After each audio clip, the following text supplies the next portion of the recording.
Hi and welcome to a new video.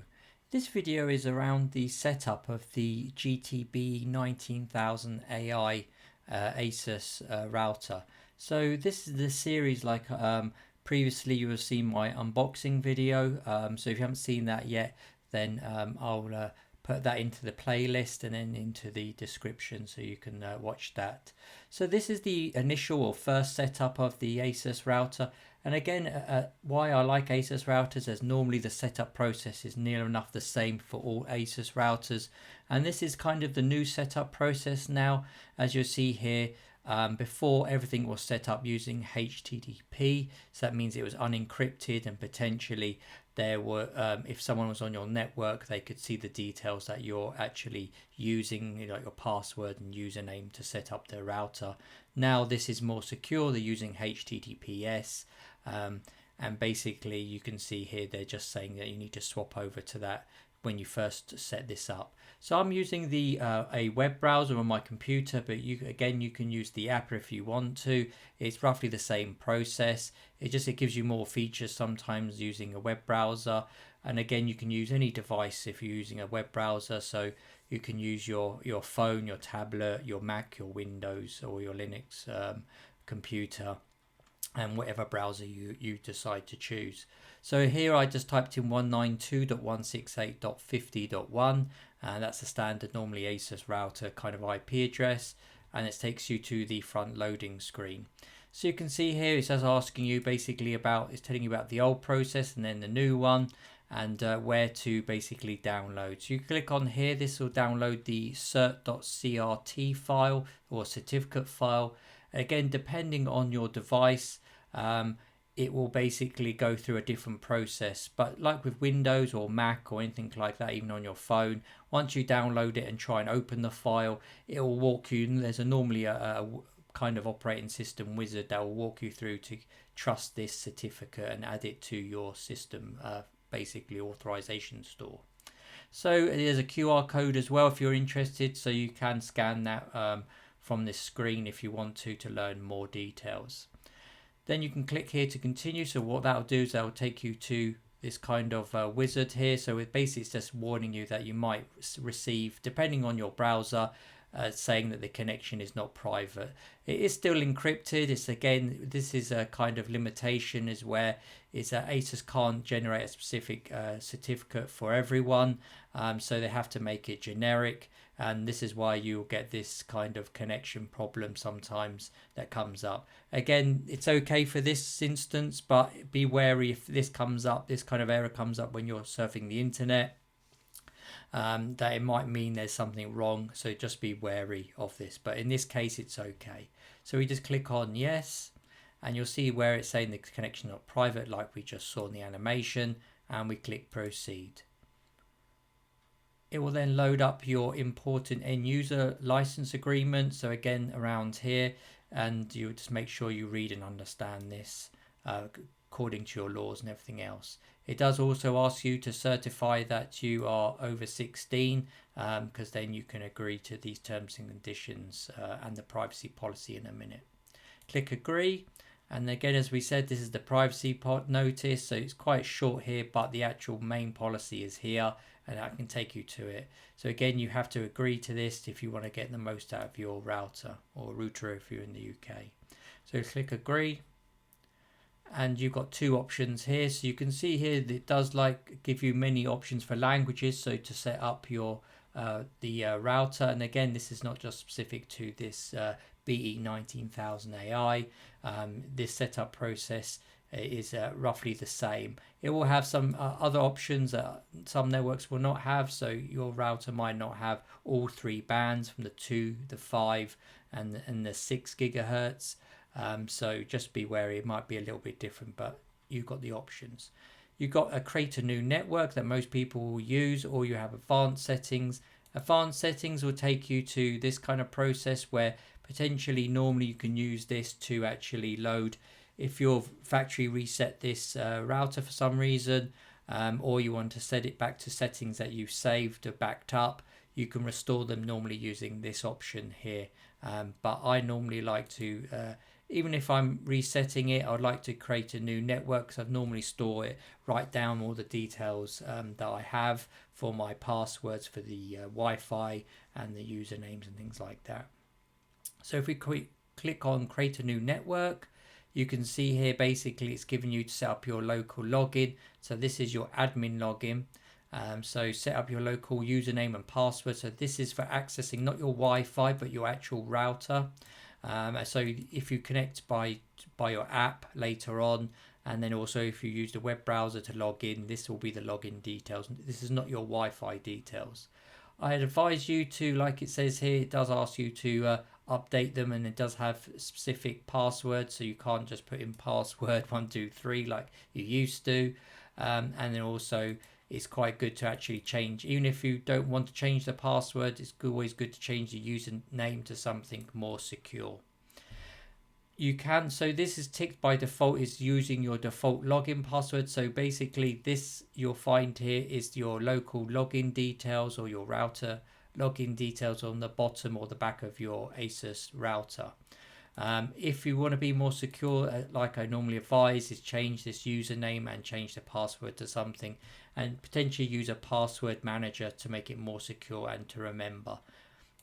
In this instance, just for the setup and just to show you as a tutorial, I'm going to leave it on the default.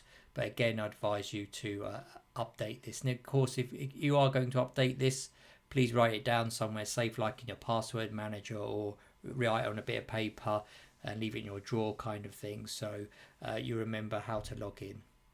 So if we just click on next, you'll see now it's starting the internet detection. So make sure when you first plug in, or if you haven't, just go in and plug in your Ethernet cable into the WAN port. It can be the 2.5 or the 10 gig port, so it will give you the option later on. So basically the WAN auto detection function, you can see here hasn't identified. So basically it's asking me where I've plugged it in. So I've plugged mine into the 2.5 like most people, but if you're lucky enough to have a 10 gig connection, you can use that of course as well. And there is actually an option as well to use your 4G, 5G mobile tethering mobile phone, and that's always good as a backup. Potentially I've got other videos around that, so if you're interested in that, then use that. But for main people, I think the main issue as well will be not to use the tethering unless you really don't have any internet connection, and of course you've got to use that. But most people will use this, and I think majority will have the 2.5. Like I said, if you're very lucky, you have the 10. So you click on that, and then it will give you the options here. So you can see you've got automatic, PPP over Ethernet, static IP, and then PPTP and L2TP. So these are some of the other ones that potentially you might not need. I think most will use this, especially if in the UK you're on City Fibre or BT Open Link, kind of thing. So basically you'll have that kind of connection. So you do have, if your ISP is specific, it does have, like, they've got special requirements for you to connect. You can click on here for special requirements as well, or there's the DHCP option as well, and you do have the button to go back if you want to double check you've clicked the 2.5 and it should be the 10, or either way around.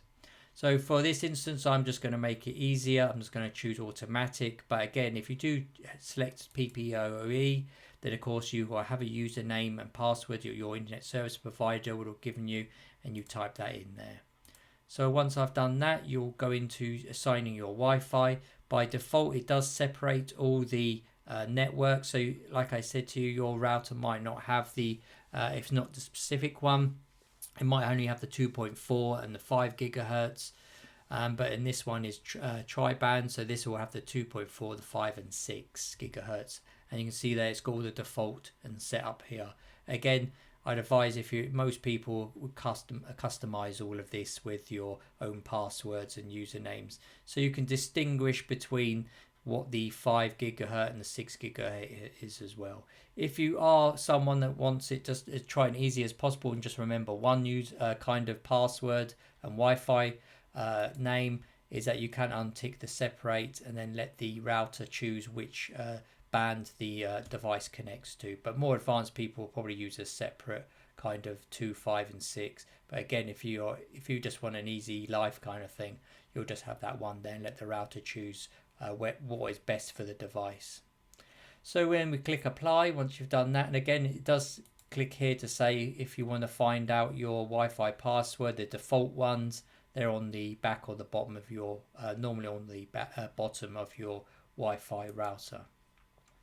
If you click apply, so once that's done, you'll see here, now it's going on to Internet of Things network. So as we said, this is specific to Wi-Fi 7 routers in ASUS and most other manufacturers, because there is a kind of an issue sometimes with legacy or much older Internet of Things devices.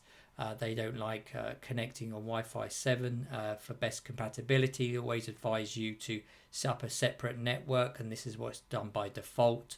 So you can see here, and the actual network name or the Wi-Fi name ends in IoT, and again one of the default passwords. But again, you can change all of this and customize it, and you do have the option if you want to choose it to have that later.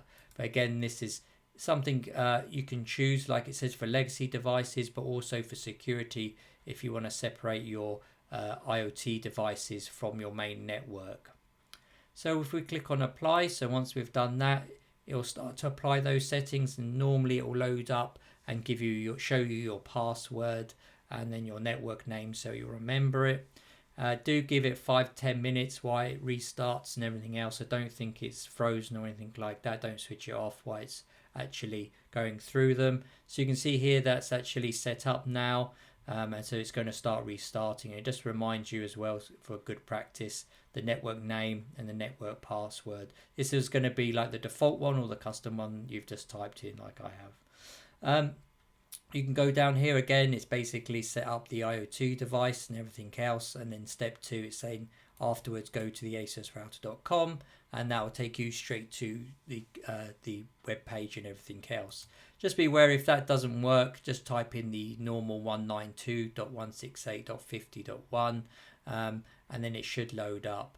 If you are having issues, then I'll put in the description as well, is that sometimes the actual web address, and you can see here my Google Chrome thinks it's frozen, but it's actually just waiting for the ASUS router to actually restart. So I'll come back and then double check to make sure that all the settings have been applied. Hi, and welcome back. So now we've basically waited 10 minutes just for the router to restart and apply all those settings. You should be able to log basically with the 192.168.50.1, and it should direct you to the main home page where you can see this now, where the login screen is for your ASUS router. But if you don't, then it's best to type in here. So under the new kind of secure, as we were saying before, it's now using HTTPS. It changes the port. So I'll leave this in the description. So just be aware, if you can't log in for some reason, then just type in this address here. It's basically https://192.168.50.1 :8443. So that means it's changed the port from 443 to 8 and then slash. So basically just type that in, and that should give you the login if for any reason it doesn't log in the page for you, or is showing as no internet or anything like that. Again, so now all we need to do is just type in our default password. So as we saw before, it was admin, or again, if you have customized this will be the details that you've used on your the setup screen as we've seen before. So I'll just log in and then click the sign in button. So you can see now I've entered the details and I've logged in. So again, this is going to look much different to your previous, if you've had a Rapture, any ROG routers before. So this is their new user interface, this new dashboard that they have now. So they've totally redesigned it. So it is going to be completely different. But now this is just the initial setup. So you should be able to see that you've got your internet connection. And if you have successfully connected, you'll have all your details here, and you'll be able connected to the internet. So this is just the quick initial first setup. So my next video, I'm going to go into the actual user interface. Again, like I do with my normal advanced settings videos. I'll do that and we can go through all of these different options here. And as I said, I'll probably do another kind of separate one on the AI game boost and the new AI board, and then also some of the ones where we will look at the Docker option as well, the feature, because that's very interesting, I think, for a lot of kind of DIY advanced people that have home labs and things like that. Hope you found this video useful. Again, if you have any questions, leave them in the comments section. I'll do my best to get back to you as soon as possible. Thanks for watching and have a great day.